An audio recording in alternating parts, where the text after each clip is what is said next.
সে অত্যন্ত অসুস্থ, বেশি গুরুতর। তার বর্তমানে অবস্থা বেশি নাজেহাল অবস্থা, চিকিৎসার জন্য আকুতি করছেন। তো আমরা আপনাদের সাথে দেখাবো, যে আমরা সরাসরি ওর সাথে কথা বলবো, ওটা আপনাদেরকে দেখাবো, আমাদের সাথেই থাকুন। হচ্ছে ওনার বাড়িটা দেখেন, একবারে নিম্ন আয়ের মানুষ, যারা শিল্প পরিবারে যারা আছেন তারা অবশ্যই জানবেন যে এই হচ্ছে ওনাদের বাড়ি ঘর, এই হচ্ছে ওনাদের বাড়ি ঘর। অবস্থা একটু সমস্যা। আর কত হলো। আসসালামু আলাইকুম রাহমাতুল্লাহ। প্রিয় দর্শকবৃন্দ, আসলে আর কোনোদিন আপনাদের কাছে কিছু চাই নাই, আজকে একটা বিষয় নিয়ে আসলাম। সেটা হচ্ছে একটা অসহায় ব্যক্তির জন্য আমি এখানে আসি কিছু সাহায্যের জন্য।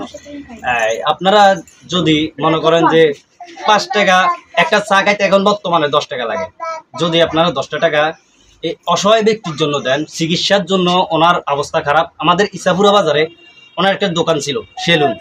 ওই দোকানে উনি এখন কাজ করতে পারে না, ওনার ফ্যামিলিটি চালাতে অনেক কষ্ট হচ্ছে।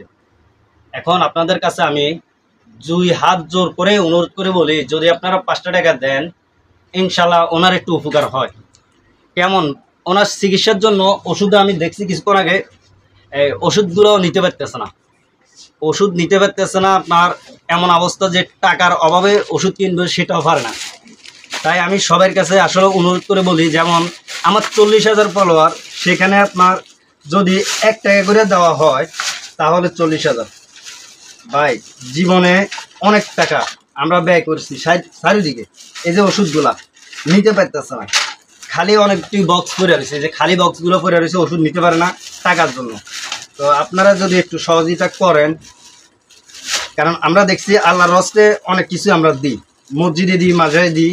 তাই আমি চিন্তা করি অসহায় ব্যক্তির পাশে যদি দাঁড়ানো যায় তাহলে আমাদের ক্ষতি হয় না, ইনশাল্লাহ সবারই একটু উপকার হয়। কারণ অসহায় ব্যক্তি এমন, হয়তো আমি একদিন অসুস্থ হইতে পারি, আপনারাই সাহায্য করবেন, হয়তো আরও একজন অসুস্থ হইতে পারে, আমরাই সাহায্য করব। তাহলে আমরা একে অপরের পাশে যদি না থাকতে পারি তাহলে কি হবে? কি জন্য মানব তৈরি করছে আপনারাই বলেন। হযরত মুহাম্মদ সাল্লাল্লাহু আলাইহি সাল্লাম বলছে যে অসুস্থ ব্যক্তির পাশে দাঁড়ানোর জন্য, ঋণগ্রস্ত যে মানুষগুলো থাকে তাদের পাশে দাঁড়ানোর জন্য। আমরা কি করি? এগুলা না করে আমরা চলে যাই।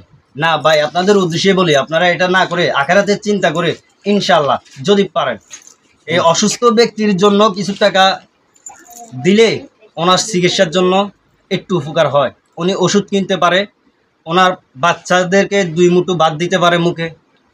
আর বিশেষ করে আপনাদের উদ্দেশ্যে এই কথাগুলো বলার উদ্দেশ্য হচ্ছে যে ছোট বাচ্চাও আছে, দেখেন এই ছোট বাচ্চাগুলোর নিয়ে অনেক সমস্যা আছে। এখন এদেরকে খাওয়ান লাগে, খাওয়ানোর জন্য টাকা লাগে। আপনারা যদি 1 কাপ চা যদি না খায় 10 টাকা লাগে 1 কাপ চা খাইতে, ওই টাকাটা যদি আপনারা ওনাকে সাহায্য করেন, ওনার একটু উপকার হয়। ওনার ফ্যামিলিটা নিয়ে চলতে অনেক কষ্ট। তো বিশেষ করে আপনারা ওনার মুখের থেকে শুনতে পারেন, বা ওনার গার্জিয়ান আছে, শুনেন কি বলে, ওনার কি সমস্যা সেটা ওনাকে বলতে দেন। বলেন তো, বলেন আপনি কি সমস্যা। একটা বিষয় হচ্ছে আপনি আস্তে কথা বলেন, সমস্যা নাই, ঠিক আছে? আপনি কি সমস্যা, এই বিষয়টা একটু বলেন। আমি ডাক্তারের কাছে গেছি, ডাক্তাররা বলছে যে কুমিল্লা ঢাকা যাইবার লাগিয়া আমার একটা চিকিৎসা করানোর জন্য। এই পরীক্ষাটা কি জানি দিছিল,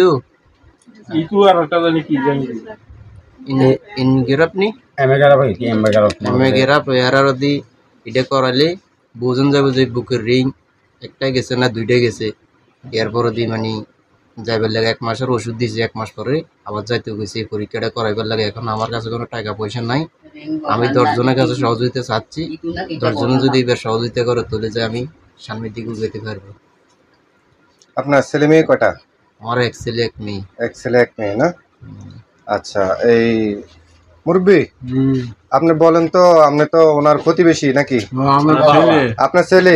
আচ্ছা আচ্ছা, আপনার ছেলে তো উনি আগে কি কাজ করতো? এই সেলুনও কামে করিয়েছে জীবনে, অনেকটা দিয়ে করে। একবার ঠ্যাং ভাঙি বহুত টাকা ফালাইছি, ইয়ার পরে যাই হাতার সেল হয়েছে, এটা নিয়ে বহুত টাকা ফালাইছি। এখন আমার কাছে কোনো টাকা পয়সা না যে ছেলে নিয়েও বা ডাক্তারের কাছে নিয়ে ওষুধ খাওয়াই, এই অভিজ্ঞতা আর নাই। এই জন্য সকলের কাছে সাহায্য চাইতে আছে, যদি দেয় তাহলে এই পাবো। আচ্ছা, ইনশাআল্লাহ অবশ্যই, ইনশাআল্লাহ আমরা চেষ্টা করব যে আপনার এই ভিডিওটা সবার মাধ্যমে ছড়িয়ে দেওয়ার জন্য। আল্লাহ পাক যেন আপনাদের এই দুঃসময় আপনাদের পাশে, অসহায় মানুষের পাশে যাতে দাঁড়াইতে পারে।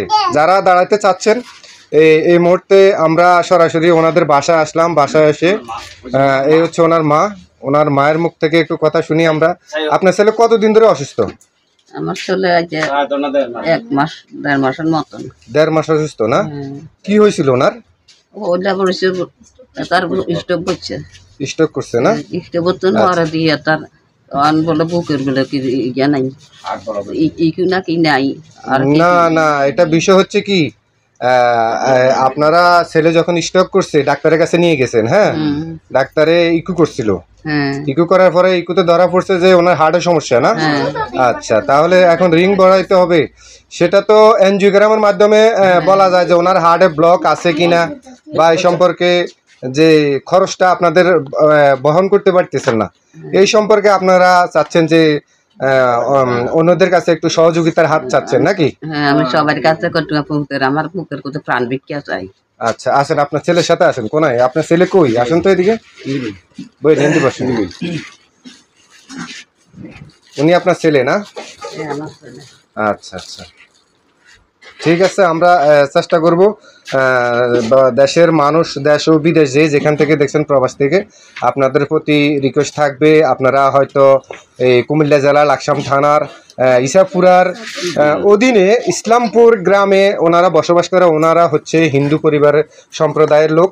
উনি একজন শিল পরিবারের সন্তান। উনি শিলের কাজ করে, চুল কাটার কাজ করে। তো ওনাদের তো বিশেষ করে সঞ্চয় থাকে না, তারপরে এখন অসুস্থতার মধ্যে যেহেতু পড়ে গেছে, এই মুহূর্তে ওনাদের যে আপনার অর্থের প্রয়োজন, বিপুল পরিমাণ অর্থের প্রয়োজন, এই অর্থটা ওনারা ব্যয়বহুল হিসেবে বহন করতে পারতেছে না। যার কারণে যারা আছেন বাংলাদেশ থেকে বা বিশ্বের যে প্রান্ত থেকে আসছেন, দেখতেছেন, আমরা আপনাদের কাছে রিকোয়েস্ট করব এই জিনিসটা আপনারা সবার মাধ্যমে ছড়িয়ে দিন। অন্তত সহযোগিতার হাত যেন একজন অসহায় মানুষের পাশে দাঁড়ানোর জন্য আপনারা সবসময় পাশে থাকবেন। এবার বলেন মফিজ ভাই, আপনি বলেন। যারা প্রবাসে আছেন তাদের উদ্দেশ্যে বিশেষ করে কথাগুলো বলি যে আপনারা অবশ্যই যদি 5 টাকা 10 টাকা করে দেন, আপনাদের ক্ষতি হবে না। আমার মনে হয় যে আশা করি আপনাদের উপকার হবে, যেহেতু এই টাকাগুলো আপনারা দেওয়ার পরে আখেরাতের চিন্তা করে দিবেন, যেহেতু আখেরাতে আপনার মহান আল্লাহ তাআলা আপনাকে ইনশাল্লাহ এই উসিলায় জান্নাত নসিব করে। কারণ ভাই, আমরা অনেকজনে বিভিন্ন জায়গায় বিভিন্ন লাইনে টাকা খরচ করি, তাই আমি বলছি যে ওই সেই থেকে আপনার 5 টাকা 10 টাকা যদি দেওয়া যায়, তাহলে আপনাদের আখেরাতের জন্য একটা সঞ্চয় করা হলো। আমরা পৃথিবীতে যতদিন বাঁচি অতদিনে ইনকাম করার পরে আমাদের ফ্যামিলিগুলা চলার জন্য যতটুকু দরকার সঞ্চয় জমা করি, তাই না? তাই আমার উদ্দেশ্য হলো একটাই, যে আমরা আখেরাতের জন্য কিছু করি। আখেরাতের জন্য আমরা যদি কিছু না করতে পারি, তাহলে আমাদের মৃত্যুর পরে যে কঠিন মুসিবত, সেটা কিভাবে আমরা রক্ষা পাবো। তো আপনাদের কাছে একটাই অনুরোধ, আবারও জোর হাত করে বলছি যে আপনারা একটু সাহায্য করুন। ওনার জন্য একটু সাহায্য করলে ইনশাল্লাহ আপনারা দেখতে পারবেন আবারও আপনাদের সামনে আপনাদের টাকাগুলোই তাদের হাতে আমরা পৌঁছাবো ইনশাল্লাহ। তো এই বলে আজকে তারা যে যারা দেখতেছে তারা টাকা কিভাবে পাঠাবে? হ্যাঁ, বিকাশ নাম্বার দেওয়া হবে এখানে ইনশাল্লাহ। স্ক্রিনে আপনারা বিকাশ নাম্বার দেখবেন, ওই বিকাশে পাঠাবেন বা নগদ, যেটাতে মারেন আপনারা সমস্যা নেই। এটা বিকাশ বা নগদ, এই যে স্ক্রিনে নাম্বারটা দেখছেন এটা আমার নগদ, বিকাশ, ওনাদেরটাও আমি দেবো ইনশাল্লাহ। আপনারা দিবেন ইনশাল্লাহ। আপনাদের টাকা আমরা ওনাদের হাতে পৌঁছান পর্যন্ত আপনাদেরকে দেখাবো ইনশাল্লাহ। আমরা আছি সব সময়। তো যারা আমার পেজটা এখনও ফলো করেন নাই, সবাই একটু ফলো করে আমার পাশে থাকবেন। আসসালামু আলাইকুম রহমতুল্লাহ। সবাই ভালো থাকবেন, সুস্থ থাকবেন।